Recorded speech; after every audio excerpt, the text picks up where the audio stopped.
Boa noite a todos. Se vocês puderem me dar um oizinho aí, indicando que vocês já estão ouvindo.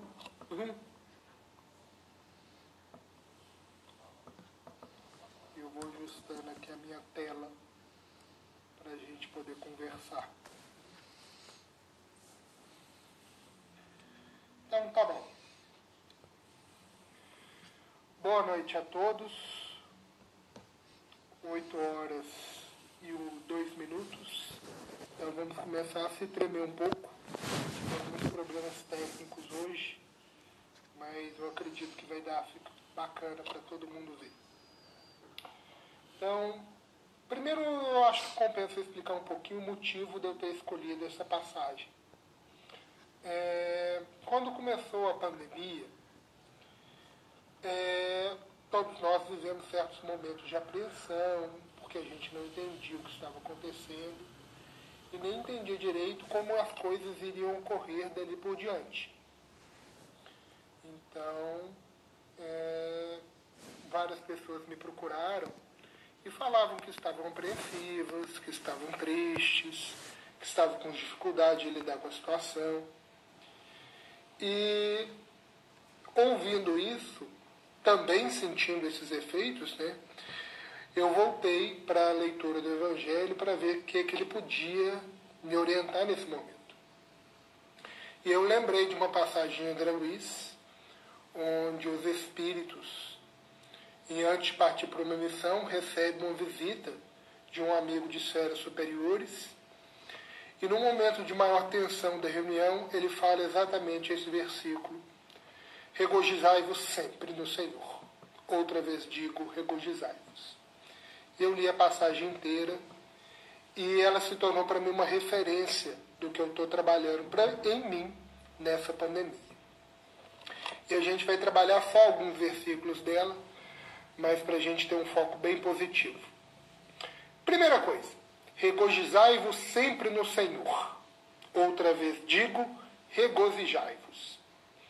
O que é isso de regozijai?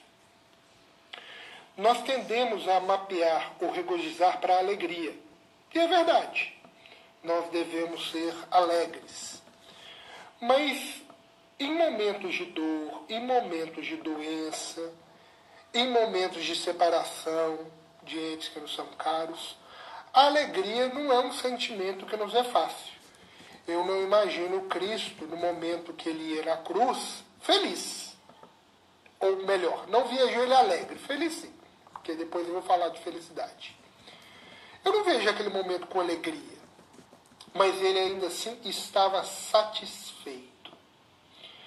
Na leitura do restante da carta, em determinado momento, Paulo vai pontuar: sei ser feliz, sei ser fiel na escassez e sei ser fiel na abundância. Indicando que em todas as situações nós podemos aprender com o Senhor a ficarmos satisfeitos, a ficarmos felizes. Alguns anos atrás, eu vendo uma reportagem na TV sobre pessoas que tinham ganhado prêmios na loteria e nunca tinham recebido. Eles entrevistaram em determinado momento um senhor mais velho, 60, 70 anos,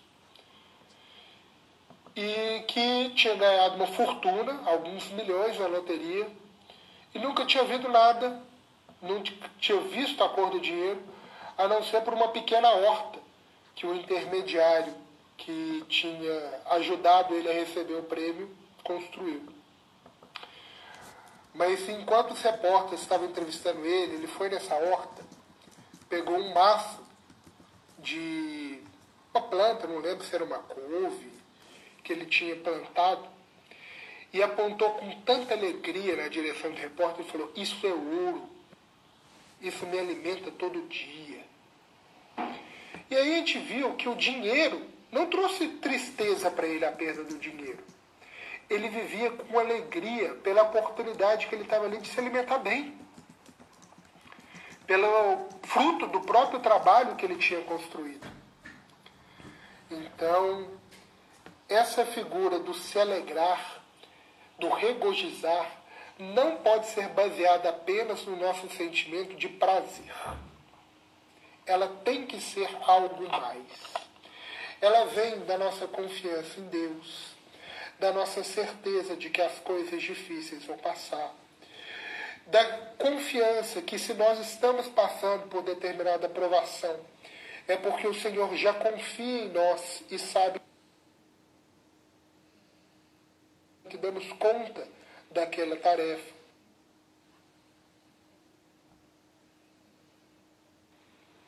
E diante de uma dor maior, nós sabemos que nós precisamos todo o crédito da redação e pelo esforço que fazemos para vencer aquela situação. Então, em todas as situações, em todas as circunstâncias, na alegria e na tristeza, como diria os versos clássicos do casamento, vamos ser satisfeitos com o que o Senhor nos conduz. Outra vez vos digo, alegrai-vos, satisfazei-vos com tudo aquilo que o Senhor vos manda.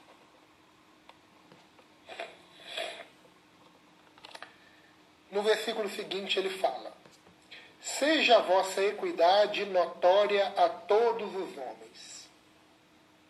É muito curioso essa frase, porque todas as vezes que eu leio eu tenho uma interpretação diferente dela. Não mudou o slide, agora mudou. Seja a vossa equidade notória a todos os homens. Perto está o Senhor. Por que eu falo que a gente tem diversas passagens? A primeira vez que eu li ela, eu entendi isso como uma ordem. Seja a vossa equidade notória a todos os homens. É um comando, uma orientação, um conselho, uma obrigação. E o que é equidade? Honestidade, serenidade, veracidade. Todos esses atributos que mostram aos homens que a minha conduta é sempre correta, é sempre honesta, é sempre válida em todas as situações.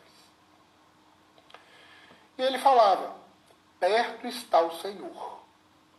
E na minha leitura, como eu tinha lido isso como uma obrigação, perto está o Senhor, soava, olha aqui, o Senhor está te vigiando. O Senhor está do seu lado, sabendo o que você faz. Mas não era uma interpretação muito positiva. Então ela me incomodava um pouco. E aí eu fui ler de novo. Seja a vossa equidade notória a todos os homens. E eu não via mais como uma ordem. Eu via mais como um pedido. Olhe, que a sua conduta, o seu modo de agir, seja conhecido por todos. E isso vale tanto para os bons quanto para os maus. Porque é bom que a gente saiba quem é bom, e é bom que a gente saiba quem é mau. É bom que a gente saiba quem dá conta de certas situações, e é bom que a gente saiba quem não dá conta de certas situações. Nenhum de nós dá conta de tudo. Então, quando ele deseja que as nossas características, e em particular, nesse momento, a equidade, a honestidade, a sinceridade, a veracidade, sejam notórias a todos os homens, é que todo mundo saiba onde estão minhas fortalezas e onde estão minhas fraquezas. Para que quando na minha fortaleza eu possa auxiliar, e nas minhas fraquezas eu possa ser auxiliado. E aí, quando eu leio depois disso, perto está o Senhor, eu não vejo mais como um juiz que está vigiando os meus passos. Eu vejo como uma pessoa que está disposta a me ajudar. No momento em que eu estiver certo e precisando forças para me manter naquela atitude, perto está o Senhor, me dando forças, me auxiliando. No momento em que eu estou em dificuldades, em que eu estou em fraqueza, ou mesmo cometendo atos que são menos felizes, perto está o Senhor, esperando a oportunidade de me estender a mão, tal quando o filho pródigo. Ele está me observando ao meu lado, sem interferir, porque naquele momento eu não estou disposto a mudar. Mas em qualquer momento em que eu desejar pedir ajuda, ele está do meu lado. Então, seja na abastança, seja na escassez, que as nossas condutas sejam únicas em todos os lugares, seja no centro espírita, seja em família, seja no ambiente profissional. Sejamos conhecidos por aquela conduta reta, honesta, sincera, e contemos com o Senhor em qualquer momento que precisarmos de ajuda, seja no erro para sairmos dele, seja no acerto para melhorarmos e continuarmos a acertar.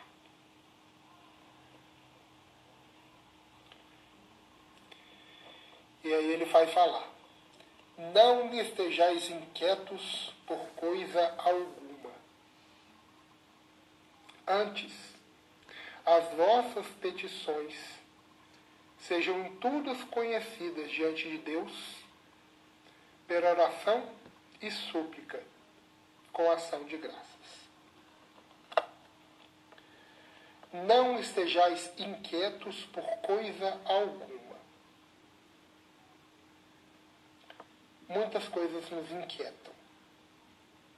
Nessas épocas de pandemia, as incertezas são grandes. As nossas dúvidas sobre o que vai acontecer não são respondidas com facilidade. Se a gente acompanha o jornal com muita frequência, ele não nos deixa mais tranquilos. Muito pelo contrário, nos deixa cada vez mais nervosos e ansiosos. Não que a gente tenha que viver alienado.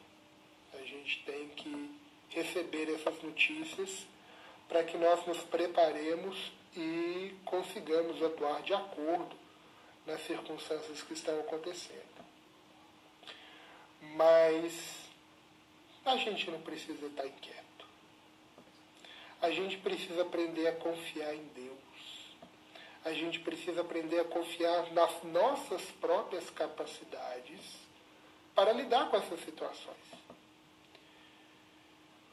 Uma doença como essa pode e aconteceu em vários momentos da humanidade. E quando ela ocorreu, é porque o Senhor achava que naquele momento a humanidade já tinha condição de extrair algumas lições ou precisava ser alertada de forma mais veemente sobre certas questões. A peste negra na Europa, que matou 1/3 da população europeia, foi um alerta aos homens sobre as questões da higiene.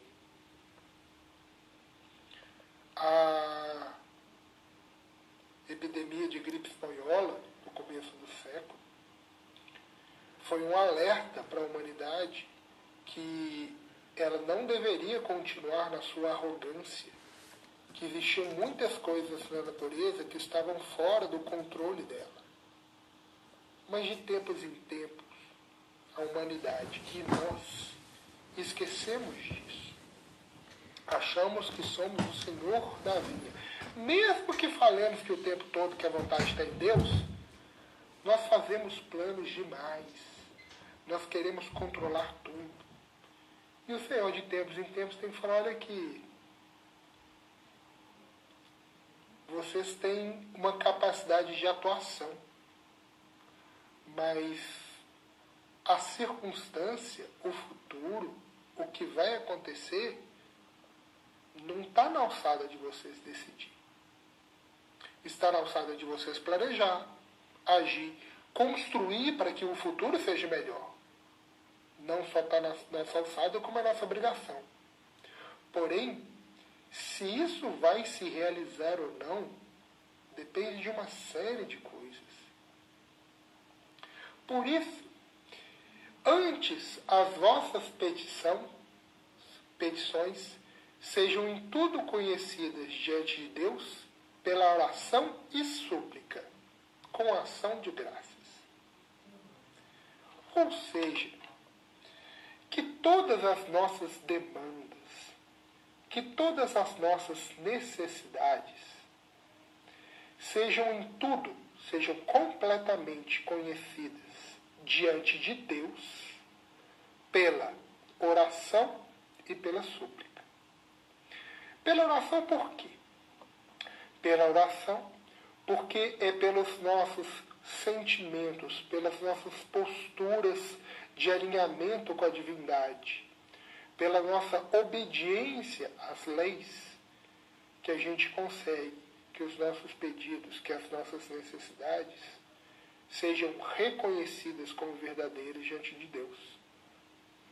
Muitas vezes a gente, triste por uma circunstância material que nos ocorre, isso é normal de acontecer, a gente para e faz uma prece, e no meio da prece fala, nossa, por que eu estou lamentando isso?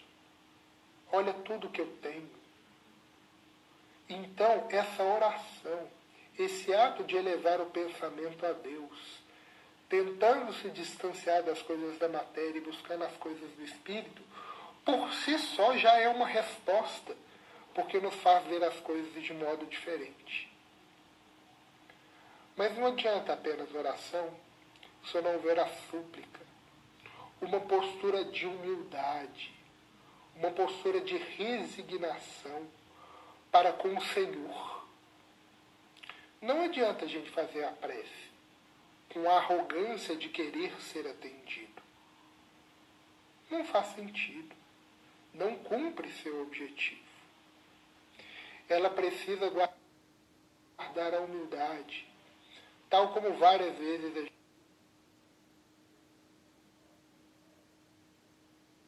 gente vê falar da bispo, faça a tua vontade e não a minha. Eu estou em sintonia com você e humildemente peço que essas circunstâncias sejam aliviadas, conforme o plano divino. E ele termina com ação de graças. Que seriam essas ação de graças?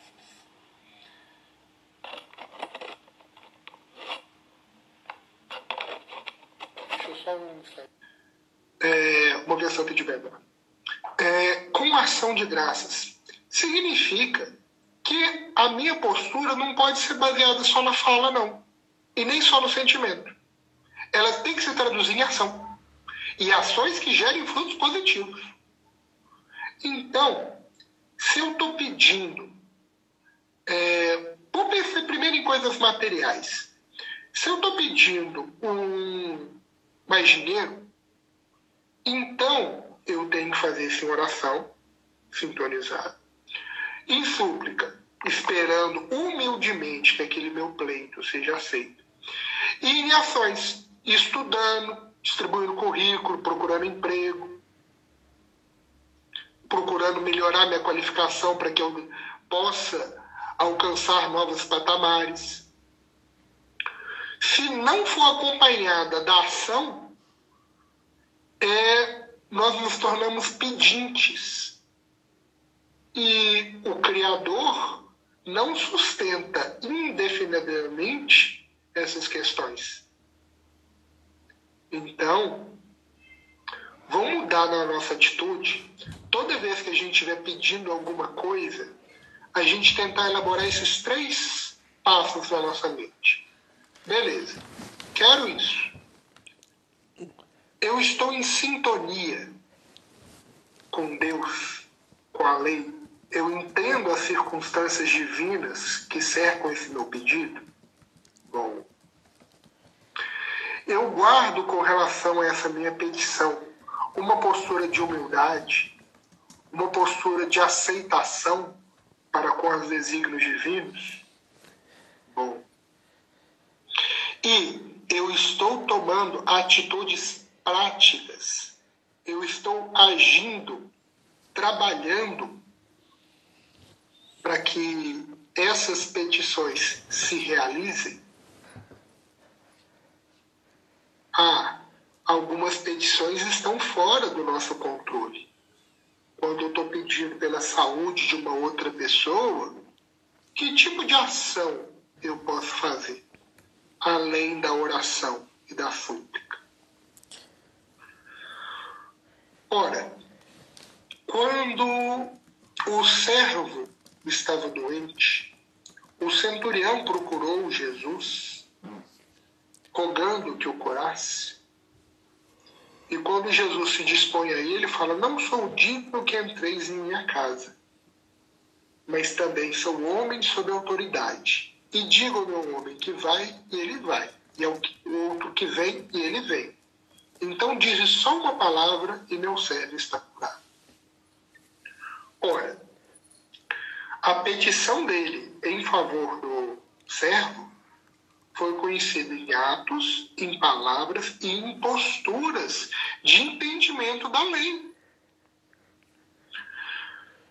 A psicosfera da Terra é formada por bilhões de espíritos, da qual se acredita que aproximadamente 1/5 está encarnado. Ora, todas as vezes que nós trabalhamos em favor de qualquer um dos nossos semelhantes, ou, replicando a palavra de Jesus, quando fazemos isso a qualquer um desses pequeninos, a mim fazeis, indica que qualquer atitude que eu tome com qualquer pessoa em favor dela, eu estou ajudando Cristo no trabalho que ele está fazendo. E ele terá mais condições, a espiritualidade terá mais condições de ampliar o rol de ações em favor de todos. A gente tem que parar e a gente está sendo convidado, 150 anos depois de Kardec, quando ele nos trouxe o conceito de família espiritual, a trabalhar mais profundamente o conceito de família universal. A família espiritual, conforme a gente estuda na codificação, indica aquele conjunto de espíritos que já transita conosco há muitos anos, séculos, milênios, orbes. Mas a família universal é todo mundo. Sejam os espíritos nativos deste planeta, sejam os espíritos que já nos tutelaram em outras oportunidades, sejam os espíritos simples e ignorantes que estão sendo criados pelo Senhor neste momento, são nossa família universal. E quanto mais a gente aprender a parar de fazer essas distinções, mais facilmente alcançaremos essa postura de oração, súplica e ação que permite que a espiritualidade atue de maneira mais plena em nosso favor. E a paz de Deus, que excede todo o entendimento, guardará os vossos corações e os vossos pensamentos em Cristo Jesus. Esse é um versículo que é até difícil de comentar. Porque, como ele mesmo fala, a paz de Deus excede todo o entendimento. Ela não possui as limitações. Ela não possui restrições ou coisas que ela não seja capaz de fazer. Ela excede tudo o que a gente consegue imaginar. Shakespeare, uma vez, falou que o universo não é mais maravilhoso do que nós pensamos. ele é mais maravilhoso do que nós conseguimos pensar.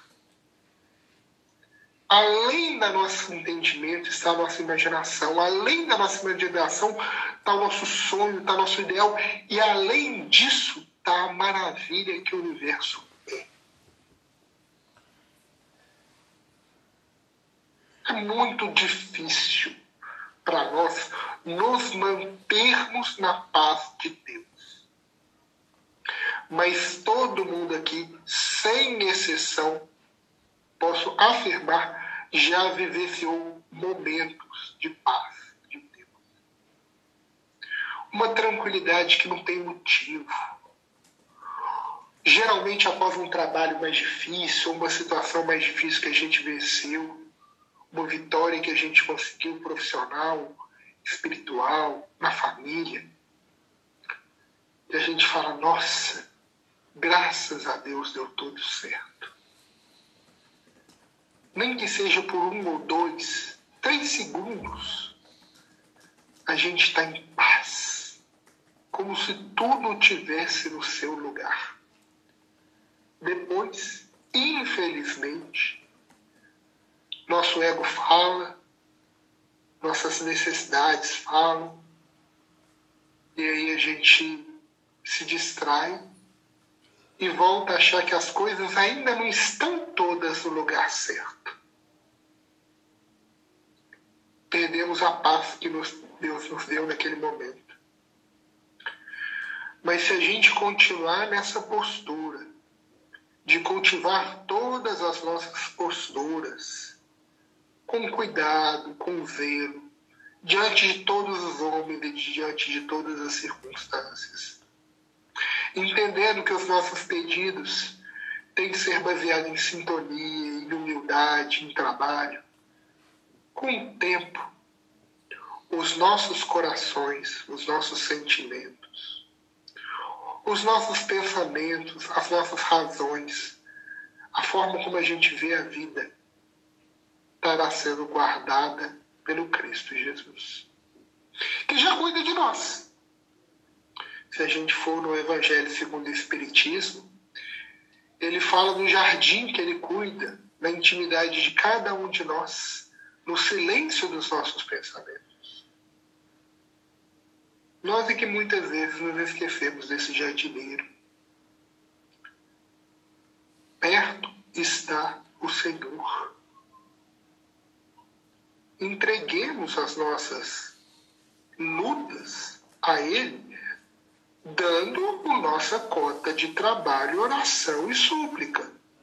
E o resto vai ser completado pelo Senhor por mecanismos que nós não temos compreensão ou condição de definir em toda a sua plenitude.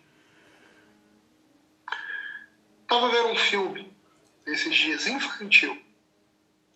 Ele começa com uma parábola, uma passagem, uma história do Nepal, em que um fazendeiro vive uma série de situações e quando ele vive uma situação boa, o pessoal fala, nossa, que alegria que aconteceu com você. E ele responde, foi para o bem ou foi para o mal? Só Deus o sabe. E aí acontece uma tragédia. Ele fala, nossa, que tristeza que você está vivenciando. Ele fala, foi para o bem ou foi para o mal? Deus o sabe.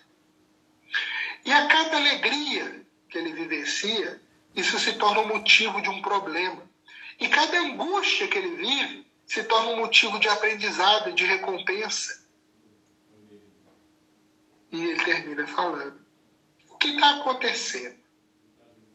Vai ser para o bem ou para o mal? Deus o sabe. Então, a gente tem que começar a guardar essas questões para aprender a lidar com elas e alcançar de forma um pouco mais duradoura, talvez por alguns minutos, algumas horas, alguns dias, a paz de Deus. Todo mundo que teve no Confesso já aproveitou por mais do que alguns segundos. Mas isso é um momento para a gente comentar em outra circunstância. E aí chegamos a uma passagem extremamente interessante.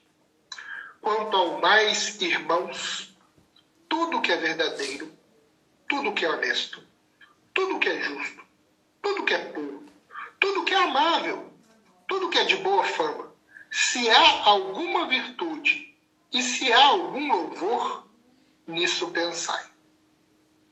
Eu vou até mudar um pouquinho a minha formatação aqui, para que nós possamos aprofundar em cada um desses aspectos de uma forma bem positiva. Tudo o que é verdadeiro. Ora, para que a gente saiba o que é verdadeiro do falso, a gente precisa entender e estudar. Porque ninguém de nós, a priori, sabe o que é verdade. Podemos saber verdades locais sobre circunstâncias, depois de um estudo. Se chegarmos com uma pessoa que não é médica e mostrarmos um exame qualquer, de sangue comum, ela vai tirar as conclusões mais estapafúrdias. Um médico pode até perceber, olha aqui, esses números não são condizentes. Tem algo errado nesse exame. A qualificação dele, o estudo dele, permite que ele identifique o que dali faz sentido, o que ali é verdadeiro e o que aquilo ali não faz sentido. Não pode ser real. Com as coisas espirituais procede-se da mesma forma. Como é que a gente vai identificar se existem espíritos, se existe mediunidade? Estudando, aprofundando, fazendo o que o Kardec fez, de questionar em todas as circunstâncias, até que a verdade se mostre de forma inegável. E se a verdade se mostrou de forma inegável, nisto pensai. Tudo que é honesto. E aí eu vou chamar uma atenção. A honestidade sempre vai ser uma virtude. Mas mesmo pessoas equivocadas, agindo de formas, com posturas que nós não acreditamos corretas, podem ser honestas. Então a honestidade é uma questão de coerência com tudo aquilo que você acredita, com tudo aquilo que você faz. Em outro momento a gente vai mostrar a necessidade, quando a gente falar do puro, de sublimar essas aspirações e essas posturas. Mas é fundamental que nós sejamos coerentes. Na parábola da semente na parábola dos talentos, eu já tive a oportunidade de comentar isso com algumas pessoas, um versículo que sempre me chama muita atenção é o momento em que o Senhor fala: se me julgas assim, deveria ao menos ter dado meu dinheiro aos banqueiros. Ele em nenhum momento retruca o servo mau e infiel, falando que ele não é aquilo ali não, que ele não ceifa onde ele não colhe não, que ele não planta, que ele não ceifa onde ele não plantou. Ele só falou, olha aqui, se você acha que é assim, então pelo menos a coerência de entregar meu dinheiro aos banqueiros você deveria ter feito. Você não foi honesto nem consigo mesmo. Novamente eu vou ter que citar Shakespeare. Embora eu não seja um grande conhecedor da obra, eu sou um colecionador de frases. Que ele falava, acima de tudo, ser fiel a ti mesmo. Se eu não me engano, isso é em Hamlet. Porque é verdade. Quando a gente é fiel a nós mesmos, se em determinado momento percebemos que estamos errados, Saulo, em Damasco, então agora eu sei o que eu tenho que fazer. A consciência dele está tranquila porque em todos os momentos ele foi fiel ao que ele acreditava. Ajustou as crenças para algo mais nobre, ou necessário também. Mas em todos os momentos ele foi honesto. Como diz a música, foste um servo fiel em todos os momentos. Tudo que é justo. E aí eu vou fazer uma distinção nesse momento aqui entre honestidade e justiça. A honestidade é essa postura correta, com sinceridade com as coisas. A postura de justiça, e eu gosto muito dessa definição, toda hora eu cito ela quando falo de justiça, dos gregos, que é o desejo ardente de dar a cada um conforme o seu merecimento. Porque isso vale para o bom e para o mal. E aí eu acho que quando a gente encontra uma definição que vale em todo o campo, ela se aproxima, dada a nossa capacidade que a gente tem, mais da verdade. Se a pessoa é boa, se a pessoa me faz o bem, se a pessoa me ajuda, eu nutro um desejo ardente de ajudar essa pessoa, de retribuir essa pessoa, de contribuir para com essa pessoa. Se a pessoa, em determinado momento, atinge faltas que agridem aos outros, que agridem a mim, eu tenho um desejo ardente que aquilo ali seja corrigido, que aquilo ali seja sanado. Ainda não é a misericórdia, ainda não é a justiça divina que vai ter outros patamares. Por isso que, quando antes do Cristo, a justiça era a maior das virtudes, e depois do Cristo se torna o amor. Porque a justiça divina ela é plena de misericórdia, sem deixar de ser justa. Se a gente tiver um tempinho aqui no final, eu comento sobre isso. Tudo que é puro, tudo que é inocente, tudo que revela com transparência o que ele é. Isso é fundamental, como eu disse, tanto para o bem quanto para o mal. Eu preciso saber o que aquelas condições e aquelas substâncias provocam. Eu preciso entender da pureza. Eu preciso entender o que é a essência mais profunda daquela atitude. Nisso eu tenho que pensar. Tudo que é amável. O que é amável? Do que nos traz satisfação, alegria, que a gente gosta. Nisso, pensai. Novamente, pode ser que o que a gente esteja em determinado momento cultivando porque nos agrada, não seja melhor para nós. Mas se aquilo ali nos atrai, nos torna-se uma fonte de prazer, a gente tem que parar para pensar sobre aquilo. Tudo que é de boa fama, aí a gente pede perdão pela figura de linguagem, vamos substituir por tudo que é de boa reputação. Tudo que é digno, tudo que é reconhecido como válido. Vamos pensar. Porque pode ser que ali estejam alguns elementos necessários para que eu desenvolva trabalhos que eu não consigo. Em todas as circunstâncias, a gente tem que ter condição, consciência, melhor dizendo, que nós ainda estamos em aprendizado, ainda estamos sendo alfabetizados no amor.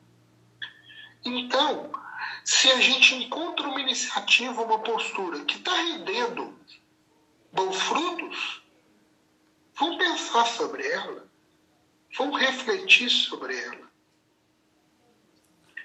Se há alguma virtude, qualquer virtude, Se há algum louvor, ou seja, é aí que eu vou entender o louvor, graças a Deus. Se aquela atitude provoca um agradecimento ao Senhor, nisso pensai. Ou seja, diante de todas essas circunstâncias, olha o quanto de coisas a gente tem para pensar. A gente pode pegar um dia da nossa vida, um filme que a gente escolhe, e começar a destrinchar. O que isso aqui é verdadeiro? Que posturas dessas são honestas? Que posturas dessas são justas? Qual que é a essência de cada uma dessas coisas? O que ela está produzindo? Quais as consequências dela? Que virtudes que existem nelas? Porque, às vezes, até em certas coisas que a gente vê com nobreza, existem pequenos vícios que a gente tem que tomar cuidado com eles. Eu adoro filmes infantis. Mas, sinceramente, nem todos eles têm as melhores lições, não. Eu já brinquei, daqui a pouco a minha esposa que está acompanhando a live vai brigar comigo depois que eu terminar isso aqui, para ficar falando da Disney. Mas eu sou um grande fã da Disney. E adoro o Rei Leão. Mas quando o Timão e o Pumba nos ensinam um Hakuna Matata, que a gente tem que viver a vida, que a gente tem que esquecer dos problemas, tudo bem, é uma lição. Mas o Mowgli, 40 anos antes, quando o Balu falava necessário, somente o necessário, o extraordinário é demais, era uma lição melhor. Mais profunda, mais verdadeira, mais honesta, mais justa. Nada contra o filme. Ambos são bons, inclusive Rei Leão é um filme melhor que o Mowgli. Mas a lição tem que ser pensada em cada uma dessas circunstâncias.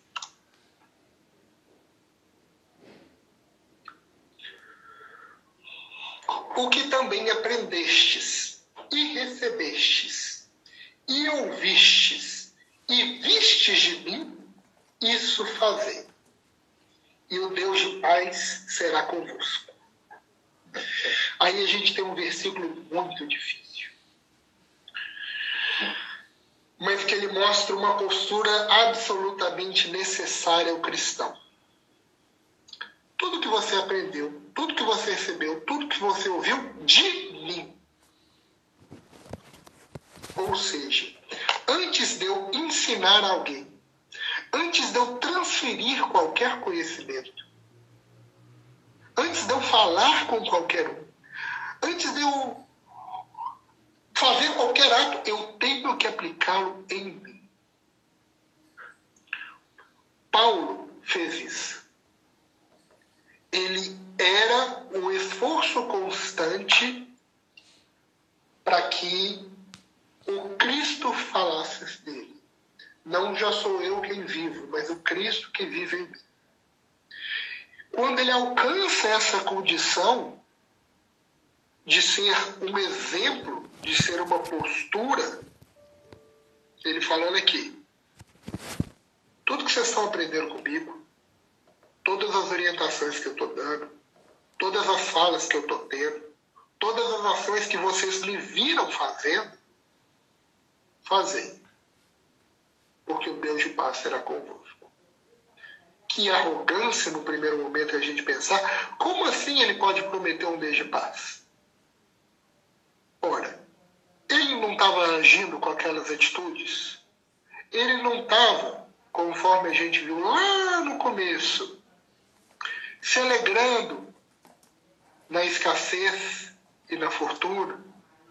Não estava mostrando sua postura igualitariamente a todos os homens, a todos os gentios, aos judeus e aos não-judeus, aos atenienses e aos romanos, consciente de que Deus estava ao lado dele? Ele não andava para frente, não se inquietava com nada. E em todos os momentos vivia em oração, súplica, e principalmente em trabalho. Então ele tinha alcançado a paz de Deus, que excedia todo entendimento.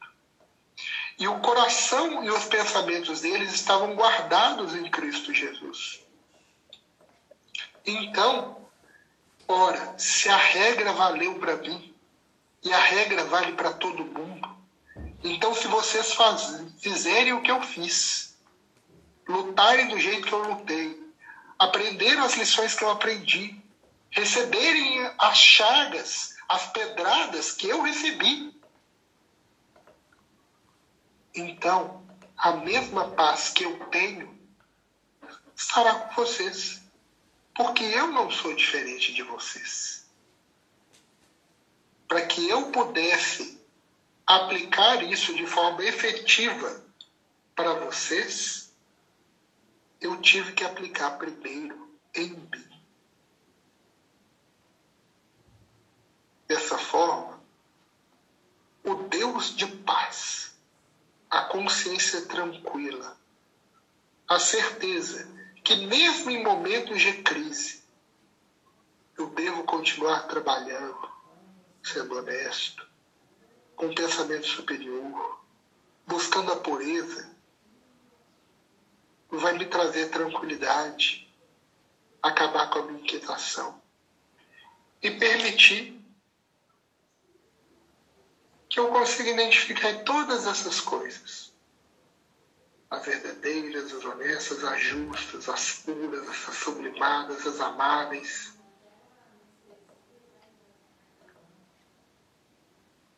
E aí, quando eu tiver essa paz, eu não vou me inquietar por mais nada.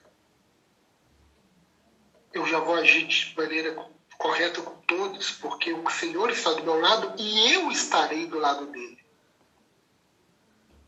E eu vou viver com muita alegria, com muita serenidade, com muita certeza de que está tudo certo nas mãos de Deus. Esse era o recado que eu tinha para trazer, desse trecho que muito me ajudou. E está me ajudando nesses momentos mais difíceis. E agora, caso alguém tenha alguma pergunta que queira postar, a gente conversa um pouquinho sobre isso.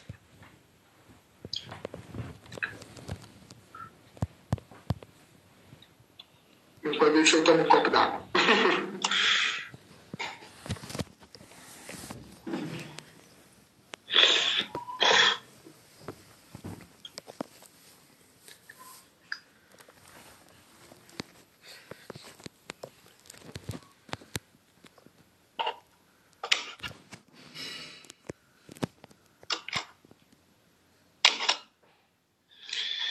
E aí, pessoal, o que vocês pensam sobre isso?